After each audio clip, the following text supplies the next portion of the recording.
صلی علی رسوله الكریم اما بعد فاعوذ باللہ من الشیطان الرجیم بسم اللہ الرحمن الرحیم والذین آمنوا وعملوا الصالحات لندخلنهم في الصالحین صدق اللہ العظیم وصدق رسولہ النبی الکریم۔ درود شریف پڑھ لیں۔ گزشتہ نشست میں اسی آیت مبارکہ کے حوالے سے چند معروضات آپ کی خدمت میں پیش کی گئی تھیں۔ اللہ رب العزت کا پاک ارشاد ہے، جو لوگ ایمان لائے اور نیک اعمال کیے ہم ان کو صالحین میں داخل فرمائیں گے۔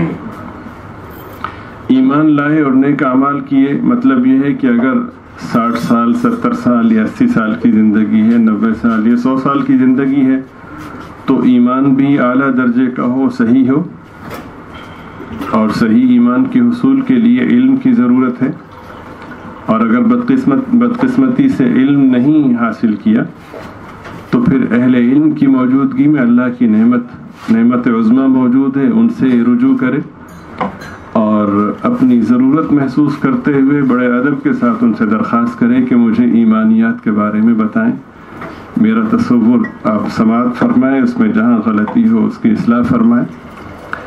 صحیح ایمان ہو، اعلیٰ درجے کا ایمان ہو، وعملوا الصالحات، اور یہ 70-80 سال کی جو زندگی ہے اس میں ایمان کی بنیاد پر ایمان کے درست ہوتے ہوئے حضور پاک صلی اللہ علیہ وسلم کے طریقوں کے مطابق سارے کے سارے اعمال کو اختیار کیا، یعنی اپنے آپ کو حرام سے بھی بچایا، مشتبہ امور سے بھی بچایا، منکرات سے اپنے آپ کو روکے رکھا، ساری زندگی اللہ اور اس کے رسول کی منشا کے مطابق گزاری۔ یہ 80 سالہ زندگی گزارنے کے بعد بڑی آس اور تمنا اور امید ہوتی ہے کہ یا اللہ تیرے کرم سے میں نے اپنے ایمان کی شمع کو بجھنے سے بچائے رکھا اور اعمال صالحہ کو اختیار کیا، اب مجھے امید ہے کہ تو مجھے جنت عطا فرمائے گا، مجھے آخرت میں کامیابی نصیب کرے گا۔ اس لیے کہ علماء سے صلحاء سے ہم یہی سنتے چلے آئے ہیں اور یہ بالکل صحیح ہے۔ لیکن یہاں پر اللہ پاک نے ایک عجیب و غریب بات ارشاد فرمائی کہ تم یہ 70-80 سال کی زندگی ایمان کے ساتھ، اعمال صالحہ کے ساتھ بالکل سیدھے راستے پہ چلتے ہوئے گزارو تو بعد میں ہم تمہیں کیا دیں گے؟ اللہ فرماتے ہیں کہ ہم تمہیں نیک لوگوں میں شامل کر دیں گے۔ بظاہر ایک عام آدمی کے ذہن میں اشکال پیدا ہو سکتا ہے کہ یار اتنی محنت کی، اس محنت کے بعد جو صلہ، نتیجہ یا ثواب ہے یا بدلہ ہے وہ اتنا ہے کہ نیک لوگوں میں شامل کر دیا، تو بظاہر تو یہ سمجھ میں نہیں آتا، ایک عام آدمی کے ذہن میں اشکال ہو سکتا ہے۔ اس میں حکمت کیا ہے، یا اس میں جو روح اور اس کا جو مفہوم ہے وہ ہے کیا، وہ سمجھنے سے تعلق رکھتا ہے۔ یہ نیک لوگوں کی معیت اور نیک لوگوں کی صحبت، یہ نعمت ہی نہیں، نعمت عظمیٰ ہے، بہت ہی اعلیٰ درجے کی نعمت ہے۔ اس کی ایک دلیل تو یہ ہے کہ اللہ پاک نے جب فرمایا کہ ہم اس تمام تر محنت کا صلہ یہ دیں گے کہ نیک لوگوں میں شامل کر دیں گے، تو سمجھ میں آئے نہ آئے جب اللہ نے کہہ دیے تو اس کا مطلب ہے کہ یہ بہت بڑی نعمت ہے۔ جو ایک مومن سے امید رکھی جا سکتی ہے وہ یہ ہے کہ اس کے لیے اتنا ہی کافی ہے کہ میرے رب نے یہ کہہ دیا۔ اللہ کی ذات بڑی عظیم ذات ہے، بڑی شفیق ذات ہے، اسے معلوم ہے کہ بندے بڑے کمزور ہیں، تو پھر وہ فضائل اور اجر و ثواب کو واضح بھی فرماتے ہیں۔ یہ نیک لوگوں کی صحبت اور نیک لوگوں کی معیت، دلچسپ بات یہ ہے کہ لندخلنہم فی الصالحین، ہم تمہیں نیک لوگوں میں داخل کر دیں گے۔ اس میں ہم جیسے گناہگاروں کے لیے بڑی آس امید ہے۔ اللہ نے یہ نہیں کہا کہ ہم تمہیں متقی بنا دیں گے یا نیک بنا دیں گے، فرمایا تمہارے گناہوں سمیت تمہیں نیک لوگوں میں شامل کر دیں گے۔ تم کیوں پریشان ہوتے ہو؟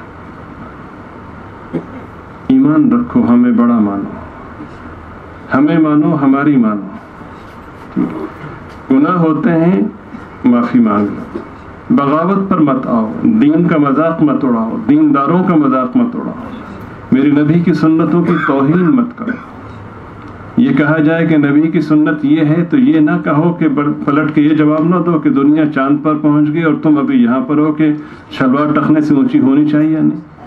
اچھی طرح میں سمجھ لیجیے، دنیا چاند پر پہنچ جائے اس سے 1000 گنا زیادہ ترقی کر لے، اس سے بڑھ کر کامیابی اس میں ہے کہ نبی کا حکم سمجھتے ہوئے شلوار کو ٹخنوں سے اونچا رکھا جائے۔ میرے نبی کی ایک ایک سنت کائنات اور کائنات میں جو کچھ ہے اس سب سے 1000 کروڑ گنا زیادہ قیمت ہے۔ ایک نشست میں نے عرض کیا تھا کہ سنت پر عمل کرنا ثواب ہے، لیکن سنت کی عظمت کو ذہن میں رکھنا یہ ایمان ہے۔ ایک آدمی اگر سنت میں کوتاہی کر رہا ہے تو سنت کے کرنے پہ جو اجر ملنا تھا وہ نہیں ملے گا، لیکن اگر سنت کو گھٹیا سمجھا اپنی زبان سے یا اپنے عمل سے تو اس کا ایمان بھی گیا، اس کا نکاح بھی گیا۔ بغاوت مت کرو، دین کو گھٹیا مت سمجھو، کوتاہی ہو گئی، گناہ ہو گئے، ہم معاف کر دیں گے، تم اپنے ایمان کو بچاؤ، اعمال صالحہ کی کوشش کرتے رہو، ہم تمہیں بہت بڑی نعمت دیں گے۔ کیا نعمت دیں گے؟ اتنی بڑی نعمت دیں گے کہ تم تصور نہیں کر سکتے۔ یا اللہ وہ کیا ہے؟ تمہاری تمام تر خامیوں اور کوتاہیوں کے باوجود اگر ایمان اور عمل صالح پہ رہے ہم تمہیں اپنے نیک بندوں میں شامل کر دیں گے۔ اب یہ نیک بندوں میں شمولیت یا نیک بندوں کی صحبت کتنی بڑی نعمت ہے۔ میں چند حوالے آپ کی خدمت میں عرض کرتا ہوں، اس سے اندازہ ہوگا کہ کتنی بڑی نعمت ہے۔ دیکھیے، ایک حوالہ تو یہ ہے، میں اس سے پہلے آپ کی خدمت میں عرض کر دوں کہ نیک لوگوں کی صحبت جنت سے بھی بڑی نعمت ہے۔ نیک لوگوں کی صحبت جنت سے بھی بڑی نعمت ہے۔ دلیل اس کی کیا ہے؟ دلیل اس کی ہے کہ ام المومنین حضرت سیدہ عائشہ صدیقہ رضی اللہ تعالی عنہ فرماتی ہیں کہ ایک صاحب سرکار اقدس صلی اللہ علیہ وسلم کی خدمت میں حاضر ہوئے اور آ کر بڑے ادب سے عرض کیا کہ حضرت میں آپ سے بہت محبت کرتا ہوں، اپنی جان سے بڑھ کے محبت کرتا ہوں، اپنے گھر والوں سے بڑھ کے محبت کرتا ہوں، اپنے مال سے بڑھ کے محبت کرتا ہوں، اپنی اولاد سے بڑھ کے محبت کرتا ہوں۔ میں مفہوم عرض کرنا، سرکار آپ کو دیکھتا ہوں تو ٹھنڈ پڑ جاتی ہے، گھر جاتا ہوں پھر کسک ہوتی ہے کہ دیدار کروں تو بھاگم بھاگ آتا ہوں، زیارت کرتا ہوں تو سکون ہو جاتا ہے، لیکن جب دیکھتا ہوں کہ موت برحق ہے، آپ کو بھی اللہ کی مشیت میں آپ کا جتنا وقت اس زمین پر ہے اس کو پورا کر کے اللہ کے حضور حاضر ہونا ہے، اور میں بھی اپنا وقت پورا کر کے اللہ کے ہاں جانے والا ہوں، اور پھر آخرت میں آپ جنت میں تشریف لے جائیں گے اور میں بھی انشاءاللہ جنت میں ہوں گا۔ صحابی کا ایمان ہے کہ جب نبی نے کہہ دیا کہ ایمان والا جنت میں جائے گا تو میں جاؤں گا، ایمان اس کو کہتے ہیں۔ تو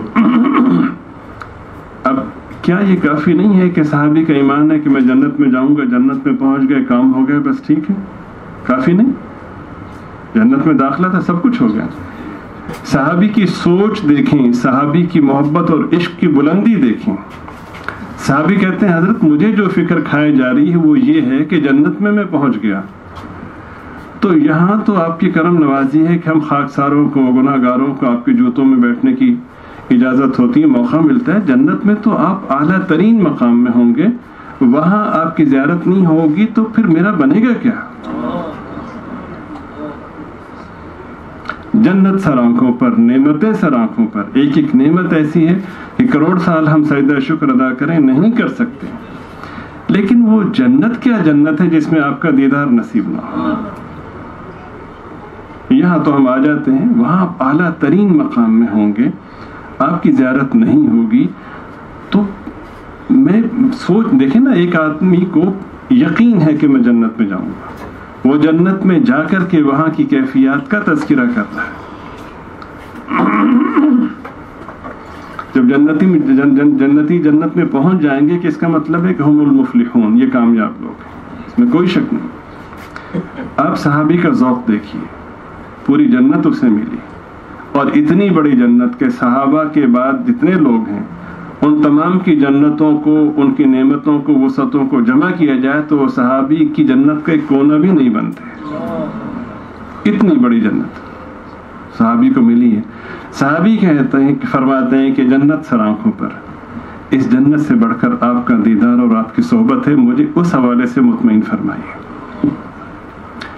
اب یہ سوال بڑا ہی باکمال تھا، یہ محبت سے شروع ہو کے محبت پہ ختم ہو رہا تھا، اور سرکار کی ایک بہت ہی اعلیٰ درجے کی شان تھی کہ سرکار کبھی بھی اپنی طرف سے کوئی بات ارشاد نہیں فرماتے تھے۔ سرکار دو عالم صلی اللہ علیہ وسلم جب بھی کوئی بات ارشاد فرماتے تو وہ وحی کا نتیجہ ہوتی تھی۔ وما ينطق عن الهوى ان هو الا وحی یوحى۔ خادم نے، ایک محبت کرنے والے نے، سچی اور سچی محبت کرنے والے نے، جن کی محبت کو اللہ تعالیٰ نے معیار قرار دیا ہے، جن کے ایمان کو اللہ پاک نے معیار قرار دیا، وہ کہتے ہیں کہ حضور جنت تو مل گئی، آپ کی معیت کی کسک ہے، میں بہت پریشان ہوں، میری رہنمائی فرمائیں۔ سرکار اقدس صلی اللہ علیہ وسلم نے اس کی بات سنی اور بات سماعت فرما کر کے خاموش ہو گئے۔ کیوں خاموش ہو گئے؟ کہ اس کے جواب کا میں اللہ کی طرف سے انتظار کرتا ہوں۔ کچھ دیر آپ نے توقف فرمایا، درود شریف پڑھ لی۔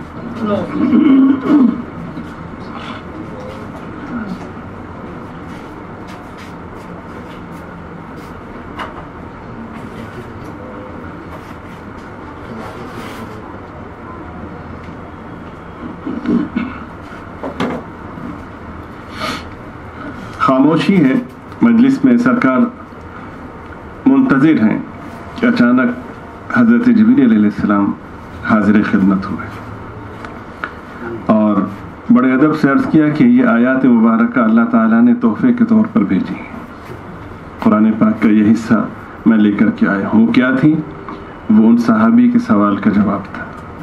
کیا جواب تھا؟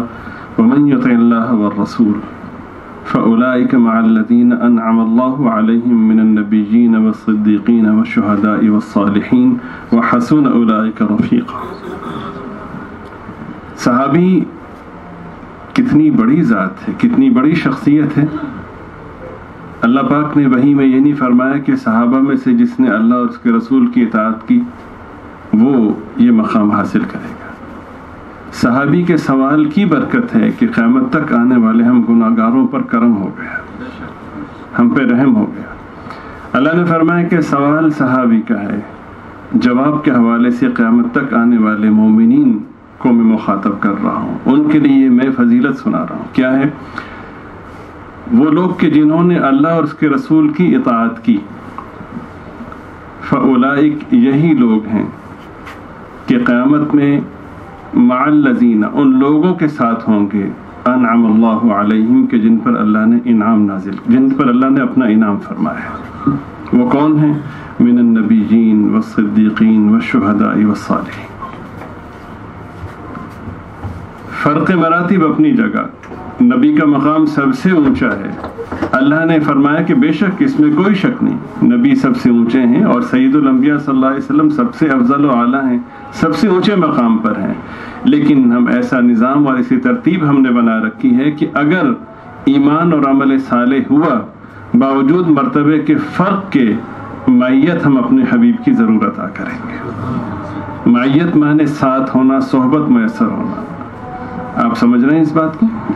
اتنی بڑی نعمت ہے کہ یوں کہا جائے کہ اگر یہ جنت سے بھی بڑی نعمت ہے تو یہ بے جانا ہوگا۔ اس پر ایک بہت ہی لطیف اور بہت ہی لذیذ واقعہ جو میرے والد صاحب رحمۃ اللہ علیہ نے مجھے سنایا وہ آپ کی خدمت میں اگلی نشست میں عرض کروں گا۔ اسی گفتگو کا تسلسل جاری رہے گا۔ اللہ تعالیٰ کہنے سننے میں اخلاص نصیب فرمائے، شامت اعمال سے محفوظ فرمائے، پردہ پوشی کا معاملہ فرمائے اور اپنے کرم سے عافیت کے ساتھ ہم سب کا خاتمہ ایمان پر فرمائے۔